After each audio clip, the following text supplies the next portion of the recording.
নমস্কার বন্ধুরা। আজ আমরা এগ্রিকালচার নিয়ে আলোচনা করব এবং কিছু বিগত কয়েক বছরে আসা কিছু গুরুত্বপূর্ণ প্রশ্নপত্র নিয়ে আলোচনা করব। এই এগ্রিকালচার প্রশ্নপত্রে যাওয়ার আগে এই বিষয়ে কিছু বলে রাখছি। ভারতবর্ষ কৃষি প্রধান দেশ। মোর দ্যান 47% মানুষ এই কৃষির উপর ভিত্তি করে জীবনযাপন করে। তাই ভারতবর্ষের ক্ষেত্রে এগ্রিকালচার খুব গুরুত্বপূর্ণ বিষয়। তার আগে কিছু কথা বলে রাখা দরকার। তিনটে সেক্টরের উপর ভিত্তি করে ভারতবর্ষ অর্থনীতি দাঁড়িয়ে আছে। প্রথমটা হচ্ছে প্রাইমারি সেক্টর, যেখানে agriculture; secondary sector industry; tertiary sector অর্থাৎ সার্ভিস সেক্টর। আমরা এখন এগ্রিকালচার অর্থাৎ প্রাইমারি সেক্টর নিয়ে আলোচনা করব। প্রথম প্রশ্ন, ডাব্লিউবিসিএস 1999 সালে এসেছিল, 1999। তো আমরা যে প্রথম প্রশ্ন নিয়ে আলোচনা করছি, The Green Revolution in agriculture has made the Indian farmers dependent on. তাহলে গ্রিন রেভলিউশন সম্পর্কে যদি জানতে হয়, তাহলে প্রথমে আমাদের জেনে রাখা দরকার নরম্যান বরলগের কথা। নরম্যান বরলগ ছিলেন একজন ইউএস সায়েন্টিস্ট। তিনি এগ্রিকালচার নিয়ে অনেক রিসার্চ করেন। 1960 সালে তিনি এইচওয়াইভি সিড, যাকে বলে হাই ইয়েল্ডিং ভ্যারাইটি সিড, তিনি আবিষ্কার করেন এবং অনেকগুলো জেনেটিক ভেরিয়েশন করে এই হাই ইয়েল্ডিং ভ্যারাইটি সিড তিনি প্রস্তুত করেন। এই হাই ইয়েল্ডিং ভ্যারাইটি সিডের উপর ভিত্তি করে গ্রিন রেভলিউশন অর্থাৎ সবুজ বিপ্লব ভারতবর্ষ, মেক্সিকো, তাইওয়ান এবং পৃথিবীর অন্যান্য অঞ্চলেও প্রভাব বিস্তার করে। প্রথমে মেক্সিকো, তাইওয়ান এবং ভারতবর্ষে 1965 সালে এই সবুজ বিপ্লব ঘটানো হয়েছিল। এখন এই সবুজ বিপ্লব অর্থাৎ গ্রিন রেভলিউশন ঘটেছিল, তার পেছনে অন্যতম কারণ এইচওয়াইভি সিড, ইরিগেশন অর্থাৎ সেচ ব্যবস্থা, কেমিক্যাল ফার্টিলাইজার যেখানে এনপিকে, নাইট্রোজেন, পটাশ এবং ফসফরাস ব্যবহার করা হয়েছে, pesticide and germicide, herbicide or weedicide আগাছানাশক, স্টোরেজ, মার্কেটিং, ডিস্ট্রিবিউশন এবং এর উপর ভিত্তি করেই সেটা কিভাবে মানুষের কাছে পৌঁছানো যায় তারও একটা প্ল্যান তৈরি করা হয়েছিল সেই সময়।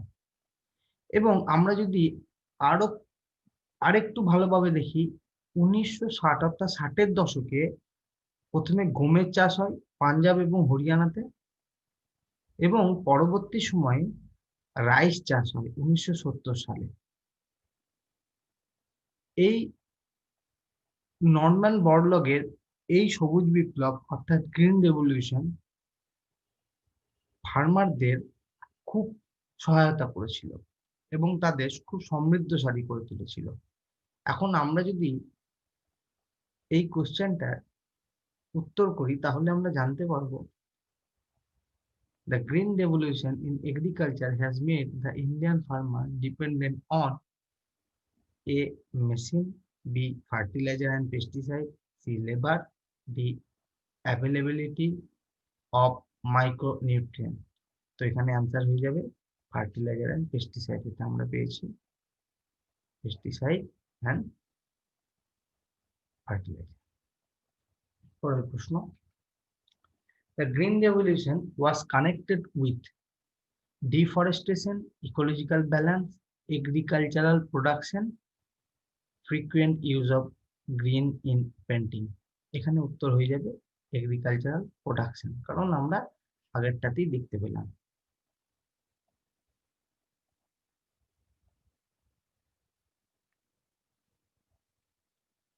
পরেরটায়, which of the following statement in is not true about NABARD? NABARD। তো এখানে আমরা দেখি NABARD কি, NABARD, NABARD। NA stand for national, B তে bank, A তে agriculture, R এ rural, D তে development। National bank for agriculture and rural development. এই নাবার্ড 1982 সালে আরবিআই এর হাত ধরে প্রতিস্থাপিত হয়েছিল। নাবার্ড একটা অ্যাপেক্স বডি, যেটা সাধারণত রুরাল সেক্টরকে ফাইন্যান্সিং করতে হেল্প করে। এমনকি আরআরবি অর্থাৎ রিজিওনাল রুরাল ব্যাংক, তাকেও ফাইন্যান্সিং করে হচ্ছে, অর্থাৎ অর্থ দেয় এই নাবার্ড। তার চালনাতেও আরআরবি চালনাতেও নাবার্ড খুব গুরুত্বপূর্ণ ভূমিকা পালন করে।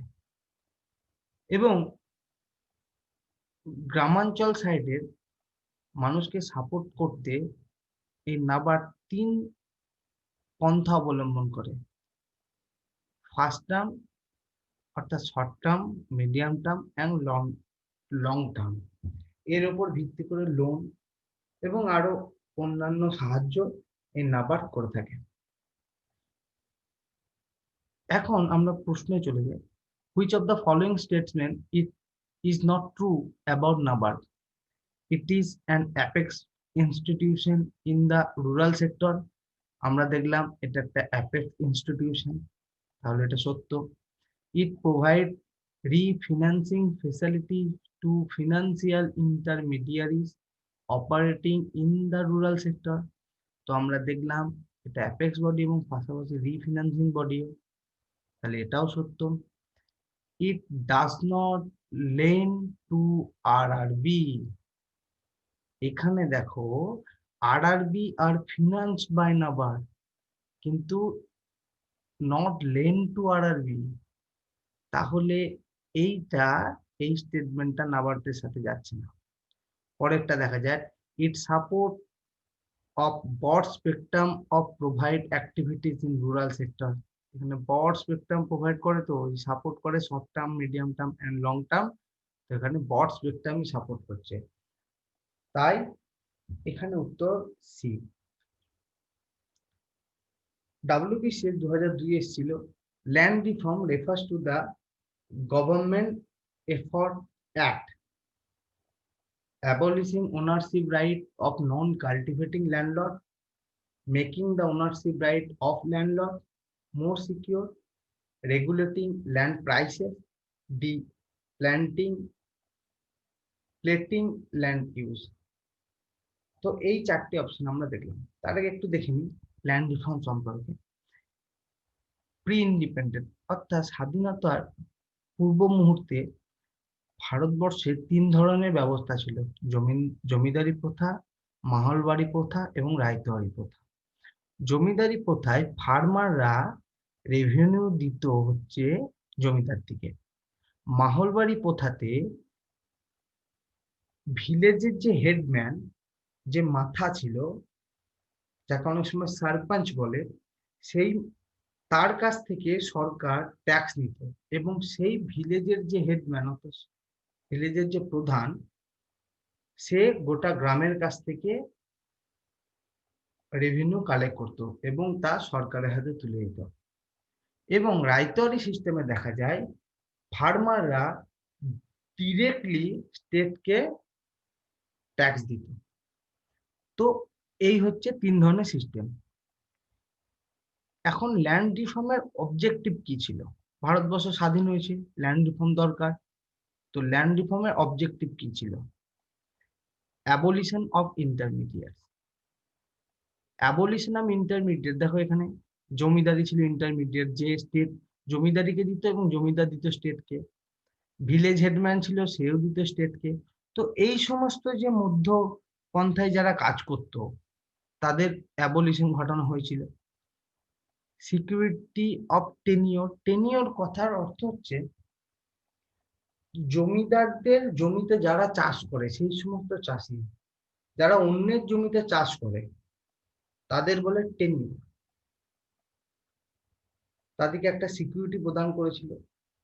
রিডিস্ট্রিবিউশন অফ ল্যান্ড, এবং জমিদারদের অনেক জমি ছিল, সেই জমিতে চাষিরা চাষ করত। এবং তার উপর ভিত্তি করে এক সম্প্রদায়ের হাতে অনেক জমি, এক সম্প্রদায়ের হাতে কিছুই নেই, তারা অন্যের জমিতে থাকে, কাজ করে। তো সরকার কি করলো, এই ল্যান্ড রিফর্মের মাধ্যমে সেই জমিগুলো সেই সমস্ত চাষিদের হাতে তুলে দিল, অর্থাৎ টেনিয়রদের হাতে তুলে দিল যাদের অবলম্বন ওই জমিটুকুই ছিল। পাশাপাশি কি দিল, ওনারশিপ রাইট দিল সেই চাষিদের, এবং abolition of ownership right of non cultivating landlord. ওই যে সমস্ত জমিদার ছিল বা ভিলেজ হেডম্যান ছিল, এই সমস্ত যারা বা রায়তওয়ারি সিস্টেম, যে সমস্ত সিস্টেম ছিল এবং যারা হেড হয়ে বসেছিল, তাদের ওনারশিপটুকু কেড়ে নেওয়া হলো এবং সেই ওনারশিপটুকু নিয়ে সাধারণ মানুষের বা সাধারণ কৃষকদের হাতে তুলে দেওয়া হলো। তো এখানে অ্যান্সারটা কি হয়ে দাঁড়াবে, land reform refers to the government effort at abolishing ownership right of non cultivating landlord. Yes, এটা হলো অ্যান্সার। পরেরগুলো দেখি, making of ownership right of landlord more secure, না। রেগুলেটিং ল্যান্ড প্রাইসেস, না। প্লেটিং ল্যান্ড ইউজ, না। তাহলে answer হলো A, abolishing ownership right of not cultivating landlords. পরের question, green revolution has led to market increase in. Green রেভলিউশনের মধ্যে যে সমস্ত মার্কেটে যে সমস্ত জিনিস ইনক্রিজ হয়েছিল, প্রোডাক্টিভিটি অফ হুইট, অবশ্যই হাই ইয়েল্ডিং ভ্যারাইটি সিড এসছে, ভালো ইরিগেশন হয়েছে, মানুষের মধ্যে মার্কেটিং করার ক্ষমতা এসেছে, নতুন একটা প্ল্যান তৈরি হয়েছে, ভালো পেস্টিসাইড, ফার্টিলাইজার অনেক কিছু ইউজ করার ফলে প্রোডাক্টিভিটি হুইট রাইস সবার বেড়েছে। তাই প্রোডাক্টিভিটি অফ হুইট কারেক্ট। পরেরটা দেখি, রিজিওনাল ইনইকুয়ালিটি। এর কথার অর্থ হচ্ছে পাঞ্জাব এবং হরিয়ানার যে সমস্ত কৃষক ছিল, তারা এই জৈবিক সিড ইউজ করলো, ভালো ইরিগেশন পেল, ভালো ফার্টিলাইজার পেল, এবং এনভায়রনমেন্ট একটা তো খুব গুরুত্বপূর্ণ ফ্যাক্টর হয়ে দাঁড়াচ্ছে। তো সেখানে কি হলো, প্রোডাকশন যা ছিল সে প্রোডাকশন 200 থেকে 250 গুণ বেড়ে গেল। প্রোডাকশন 200 থেকে 250% প্রোডাকশন বেড়ে গেল। এতে কি দেখা যাচ্ছে, এবং ওয়েস্ট বেঙ্গলের ক্ষেত্রে ফার্মারদের যা আগে প্রোডাকশন ছিল সেইখানেই দাঁড়িয়ে আছে, তাদের কোনো রকম কোনো প্রোডাকশন ইনক্রিজ হচ্ছে না, তাদের উৎপাদন ক্ষমতা বাড়ছে না। কিন্তু পাঞ্জাব হরিয়ানা কৃষকদের উৎপাদন ক্ষমতা অনেক হারে বেড়ে গেছে। তার ফলে কি, এক অর্থনৈতিক বৈষম্য তৈরি হয়েছে দেশের মধ্যে। এক এক স্টেটের, এক রাজ্যের কৃষকদের হাতে প্রচুর পরিমাণ অর্থ এসেছে, এক রাজ্যের কৃষকদের হাতে সমপরিমাণ জমি থাকা সত্ত্বেও সেই পরিমাণ অর্থ আসছে না। ফলে রিজিওনাল ইনইকুয়ালিটি তৈরি হয়েছে এবং ইন্টারপার্সোনাল ইনইকুয়ালিটি। পাঞ্জাব হরিয়ানা যে সমস্ত কৃষকরা ছিল, তাদের যে যা অর্থ উপার্জন করার ক্ষমতা বেড়েছে, তাদের মধ্যে যা অর্থ ধীরে ধীরে উৎপাদন ক্ষমতা আসছে, ওয়েস্ট বেঙ্গল কৃষকদের মধ্যে সেটা আছে না। এর ফলে কি হচ্ছে, ওয়েস্ট বেঙ্গল কৃষকরা ধীরে ধীরে ধীরে ধীরে পাঞ্জাব কৃষকদের সাথে পেরে ওঠে, এবং পাঞ্জাব কৃষকরা সময়ের সাথে সাথে ধনী থেকে আরো ধনীতর হয়েছে। কিন্তু ওয়েস্ট বেঙ্গল বা অন্যান্য স্টেটের কৃষক, আমি এখানে ওয়েস্ট বেঙ্গল উদাহরণ হিসেবে নিয়েছি, ওয়েস্ট বেঙ্গল বা অন্যান্য স্টেটের কৃষকরা কিন্তু গরিবই থেকে গেছে। তাই ইন্টারপার্সোনাল ইনইকুয়ালিটিও এসেছে। তাই অ্যান্সার হবে all of the above. The objectives of land reform are increase in production, increase in the purchasing power of rural people, economic development with equity in distribution, all of the above. এই land রিফর্মের objective কি ছিল? Increase in production, increase in the purchasing power of the rural people. দেখো, প্রোডাকশনের তো increase হবেই। Land reform করে যে চাষি আজ অন্যের জমিতে কাজ করত, সেই চাষি যখন জানছে যে এই জমিটা আজ থেকে আমার, তার কর্ম করার ক্ষমতা আরো বেড়ে যাবে। সে ওই জমির প্রতি তার ভালোবাসা আরো বেড়ে যাবে এবং সে জমিকে সে মা হিসাবে গণ্য করবে। এবং যেহেতু তার কর্ম করার ক্ষমতা বেড়ে যাবে, জমির সাথে তার এক আত্মিক সম্পর্ক তৈরি হবে, অটোমেটিক নিয়মে জমির প্রোডাকশনও ধীরে ধীরে বেড়ে যাবে, কারণ সে সময় বেশি দেবে জমিতে। এবং যখন সে সময় বেশি দেবে জমিতে, জমির প্রোডাকশন পাওয়ার বাড়বে, অবশ্যই তার হাতে অর্থও বাড়তে থাকবে, তার অর্থনৈতিক অবস্থা উন্নতি হবে এবং অর্থাৎ তার পারচেজিং পাওয়ার ধীরে ধীরে বাড়ছে।